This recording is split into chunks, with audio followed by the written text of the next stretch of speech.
What's going on, peeps? So you've probably heard the name Teddy Swims before. If not, you've definitely heard his biggest hit, Lose Control, which was just recently crowned as the most popular song of 2024 on the Billboard year-end Hot 100 singles chart. This may come as a shock to many people. When you think of music in 2024, what comes to mind? Taylor Swift's Tortured Post Apartment, Sabrina Carpenter's back-to-back-to-back Takeover, Morgan Wallen and Post Malone with the biggest country collaboration possibly ever, and of course, the Kendrick vs. Drake beef. Let's be fair here. Teddy Swims wouldn't be in the top 10 craziest moments from this year. And that's not to knock the guy, he's incredibly talented and deserves the success he's gotten. He seems like a nice, funny fellow. It's just fascinating that the inoffensive radio hit ended up on top in comparison to everything else. According to Talk the Charts, Lose Control had the largest audience reach of the entire year by a landslide. 2.3 billion people reached in airplay this year. This song is just nice to listen to, simple as that. But it has made me take a step back and think, how did Teddy Swims get so popular? How did he get started? And like most music conspiracists might ask, is he an industry plant? This is my series Unmasking, where we go into detail about an artist's come up to determine how they truly got this far. Let's get started. Jaten Collin Dimsdale was born on September 25th, 1992 in Conyers, Georgia. He is currently 32 years old. Before his music endeavors, he played football for 10 years primarily as a defensive tackle. Football was a massive part of his family in general. He began singing at around 13 years old. After his parents' divorce, Swims wanted to live with his dad so he could go to 4th grade with his cousin. One of his teachers, Mrs. Berry, put the boys onto Al Green. John ran home to ask his dad about this style of music. His father put him onto other soul acts like Marvin Gaye and Stevie Wonder. John sees his father as his greatest mentor and what made him the man he is today. He was also brought up through a Pentecostal church as his grandfather was a preacher big into gospel, all factors that influence his soulful range today. During his sophomore year, Dimsdale alongside a group of jocks were suggested by a teacher to join theater class, which he attended with his friend Jesse Hampton. His mother wasn't too happy about this decision. Going from football to theater is quite the switch. It left her in tears, honestly. But that boy won his mother over by pointing out the fact that he was simply too short for a football scholarship in college. Football sadly wouldn't benefit his future going forward, but theater could. He would be pretty damn nervous going up for the first time. But once he opened his mouth on stage, all those doubts disappeared. After his first musical, people knew he was a powerhouse vocally. His mother realized that this is where he belonged. His vocal advisor helped him become more confident as a singer, but even she knew that he was born with a gift. Soon enough, he was the star in multiple Salem High musicals. He worked on improving his vocal technique and presentation offstage by watching YouTube videos of his favorite singers. Dimsdale was falling in love with the art of music to the point where he wanted to make music of his own, beginning by learning the piano and ukulele that he brought everywhere. Jason Venna from the band Acceptance inspired him a lot. He was a workaholic, a passionate kid that wanted to succeed. From there, he built a local following by working as a waiter and singing at various restaurants. After graduating Salem High in 2011, he was encouraged to try cosmetology school by his hairstylist mother, but ended up not enjoying it. It was his backup plan while pursuing music until his father encouraged him to drop out at 19 years old. Dimsdale opened a MySpace that earned 500 connections. He also had a small screamo band called Heroic Bear of the Despair, formed at a church event. They played small gigs at local guitar shops in an abandoned mini golf spot. But chasing a music career was not going to be easy. For the next couple years, he found himself going through tough times, dealing with multiple roommates, moving back and forth to his parents' house when things didn't work out. He faced a lot of setbacks, he lost a lot of jobs, and found himself just waiting tables forever. His distinctive raspy voice came around this time, partially due to those years of drinking, smoking, and drug use. He's thankfully a lot more clean now. Through all of this, he found that as long as you treat people well, it can take you far in life. As he entered his mid-20s, he started joining multiple Atlanta bands, ranging from soul to hair metal to post-hardcore to alt-rock. It was a complete mess, but the boy was just finding his sound, beginning with prog rock band Elephants, putting out their debut album on March 2nd, 2018, containing driving classic funk, blues, and disco that Dimsdale delivered his soulful vocals to. Around the same time, he started working with another band, Aris, formerly known as Point, releasing their debut single on July July 17, 2018, a cover of Linkin Park's Lost in the Echo in tribute to the late Chester Bennington. Dimsdale was the lead singer for both. They would release 3 originals with high-budget music videos throughout 2018 to 2020. Alongside this venture, Dimsdale worked with vocalist Michael Bowen from Woe Is Me, guitarist Kevin Hansen, guitarist Addie Maxwell, and bassist Turner. For the first 10 months of 2018, they crafted their sound, which was seen as a mix of Fall Out Boy and modern country. On November 26, 2018, the band revealed its name as Wild Heart. Their debut single Lonely came out on March 1, 2019, followed by Animal on April 19th, and Seen It Through on June 7th. Dimsdale would later become close friends with Maxwell, who asked him to rap over some silly SoundCloud beats he had created. This would lead to him using the stage name Teddy Swims. He came up with this name as he's always been called Teddy while he was waiting tables. Must have been one of those just really nice class teddy bear names, who knows. Swims stands for someone who isn't me sometimes, based on his effort to bring together the different sides of his personality. Teddy Swims was initially his rap persona he could use at any time, I guess you could say. As Teddy once said, I got used to doing a lot of character singing and understanding that this character probably wouldn't sing as pretty as I would sing. This led to the band landing an opening position on a US tour with another former member of Woe Is Me, Tyler Carter, in early 2019. Swims wasn't a big fan of his new name, but Carter encouraged him to embrace it. He still hates it nowadays, even if everyone loves it. He would then start the Swims initiative on March 20th, 2019. It was initially a group of writers and producers from Atlanta, Georgia. Unfortunately, music hadn't yet paid the bills, so he found himself working at Chili's and living with his father while he continued to pursue his passion. Wild Heart ended up falling apart after Seeing It Through, as Swims had plans with 2 other bands, and Carter pushed for this potential solo career. The remaining members rebranded as The Villa and created much heavier music. During his free time, Swims wouldn't stop the music grind. He instead turned his attention to his YouTube channel, where he began performing covers, beginning on June 25th, 2019 with his cover of Michael Jackson's Rock With You, in remembrance of 10 years since his death. It was supposed to be a one-off kind of thing. Doing covers for a hobby wasn't even on his mind, but the next morning, it gained over 10,000 views. This cover absolutely blew up, with thousands of users requesting more now, sitting at 150,000 views the next day. Swims found himself choosing based on both audience requests and his personal favorites like 660. His follow-up to Rock With You was a cover of Louis Capaldi's global hit Someone You Loved. His band's producer Lee and a group of friends moved into a house together. His manager and best friend Luke later came from LA, and they all lived in a 5-bedroom house with 12 people, turning it into a 9-bedroom with plywood walls and 2 studios. They did everything themselves, designing merch, shipping it from the garage, recording and producing music. Swims asked everyone to commit 6 months to this, believing they could make it work. It was tough, but they pushed through, even while meeting with labels. If you're looking for something, you'll find it, even if it's not what you expected. Swims is big on manifestation. Whatever you focus on, you'll attract. He always believed that something would come through if he stayed true to his word. If there's one thing that is hard to get famous from nowadays, it's doing covers. I remember back when Justin Bieber, Pentatonix, Becky G, and 5 Seconds of Summer managed to go international in the early to mid 2010s for their covers. It's a dying genre now in the 2020s where guys like Alex Chambers and Ben Riggle are trying hard, but struggling to gain momentum from doing so. I'd say Teddy Swims caught onto the cover wave just before it was too late. Because let's be real, who has succeeded from YouTube covers since Swims? Swims would test out the waters with his own original track, Night Off, on August 30th, 2019. It didn't perform as well, but that's expected for a cover artist at this point. The covers would just keep on coming through. Talk by Khalid, Valerie by Amy Winehouse, I Can't Make You Love Me by Bonnie Raitt, Let Me Love You by Mario, and I Don't Want to Be You Anymore by Billie Eilish, You're Still the One by Shania Twain, Make You Feel My Love by Adele, and 1,000 Miles by Vanessa Carlton, racked in millions of views within a short period of time. The Mario and Shania Twain covers are seeing 100 million views right now, which is just insane for any sort of cover. Shania even called it the best cover of one of her songs she's ever heard. He was praised for not only his incredible voice, but his charming, humble, silly personality, the goofy dancing he'd do, and the dedications of these covers to his family members. It's hard not to love a bearded juggernaut with a great voice. Not a lot of singers can tackle a George Strait cover and then do an Adele one the next. Swims had a major age range of fans. The people wanted Teddy to succeed, and the people would get their wish, as Swims would be signed to Warner Records on December 24th, 2019, 6 months after the release of his rock review cover. I guess he manifested his success after all. On January 17th, 2020, Swims launched his first major label single, Picky, and began his first headline tour with his backing band, Elephants. After returning from their first tour and felt like they had finally made it, Swims realized how much things were about to change while waiting in LA for his team. The label wanted to put them up in a $30,000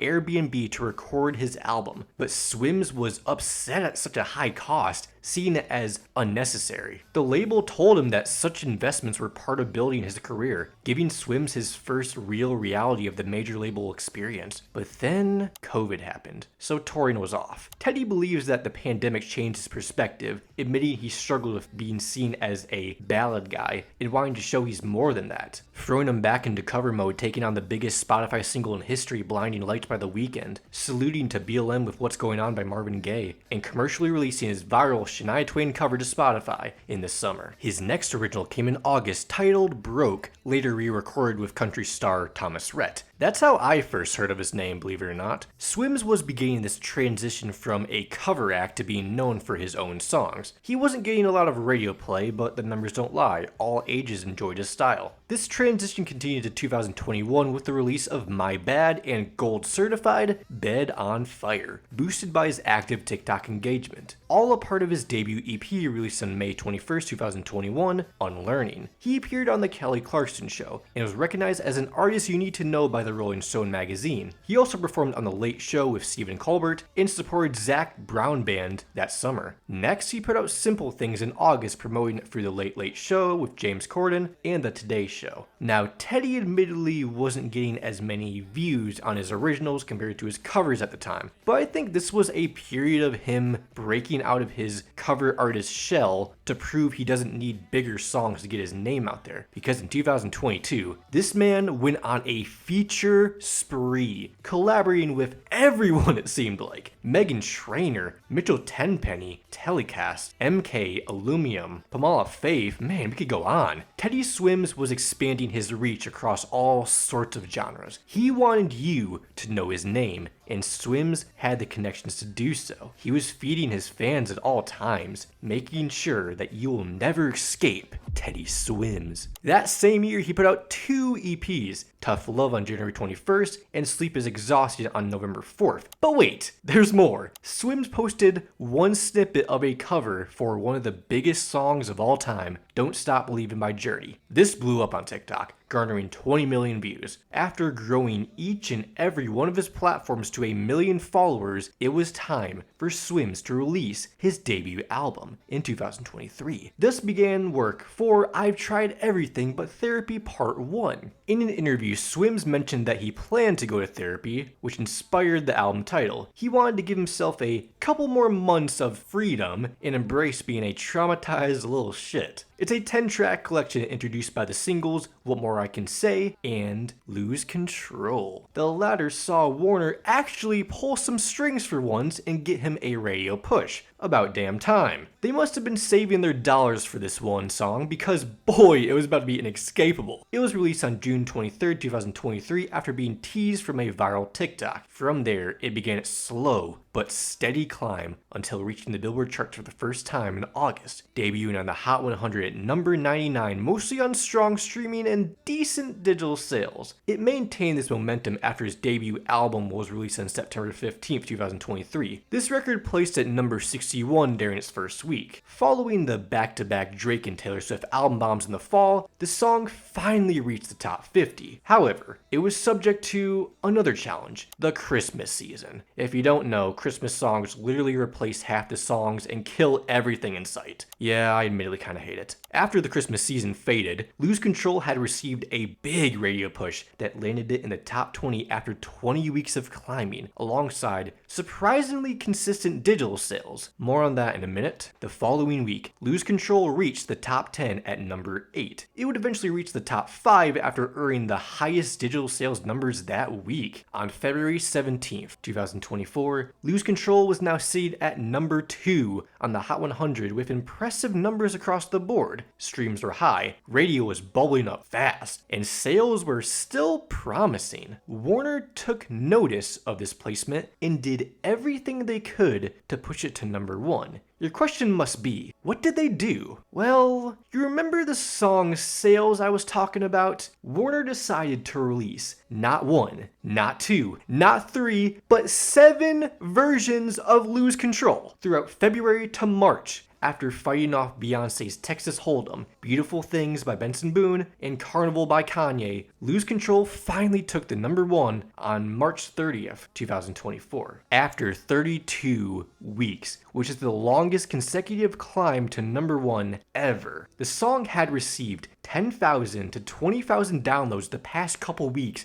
and a massive radio push. And get this, since it entered the top 10 at the start of the year, it hasn't left, with the exception of the Tortured Poets Department album bomb, all accounted for by radio that, as Spectrum Pulse once said, refuses to die down, consistent streaming, and Warner allegedly buying hundreds of copies for each version of Lose Control. I said it, okay? Look, I track the iTunes chart a lot, so there'll be occurrences where several versions of Lose Control randomly cover up the top 100 and then just fall out the next day. This is nothing new, folks. Labels have been doing this since the 90s, just in different ways. There's nothing illegal about it technically, but it could be filtered by Billboard if the sales are just too blatant. This is not to discredit Teddy's success. The song is still incredibly popular even without chart manipulation. But this longevity led to the song lasting 38 weeks in the top 10 and eventually being crowned the most popular song in the US during 2024. It is currently eligible for 6 times platinum, and its popularity alone helped Teddy's debut album reach a new peak at number 17 after 32 weeks. What's next after this smash was going to be tricky. On April 26, 2024, Swims released I've Tried Everything But Therapy Part 1.5. It's basically a deluxe with like 4 new tracks. So, did Teddy Swims end up being a one-hit wonder? I'll be honest, I kind of doubted him, until I heard The Door. I don't care what anyone says, this is the better song. Lose Control is cool, but The Door has a much more punchy melodic groove, especially during the "Baby that ain't for me, that ain't for me" part. I don't know, it kind of reminds me of old boy bands. It was shipped to radio on April 17, 2024 with different versions of the song sporadically released, of course. Not as many as Lose Control, yet. It is currently climbing at number 24 with a solid radio push. I see it peaking near the top 10 at this rate. Overall, is Teddy Swims an industry plant? Nah, he went from rags to riches. The man has been trying to make it in music for over a decade now, and it just finally paid off. He manifested it, if you will.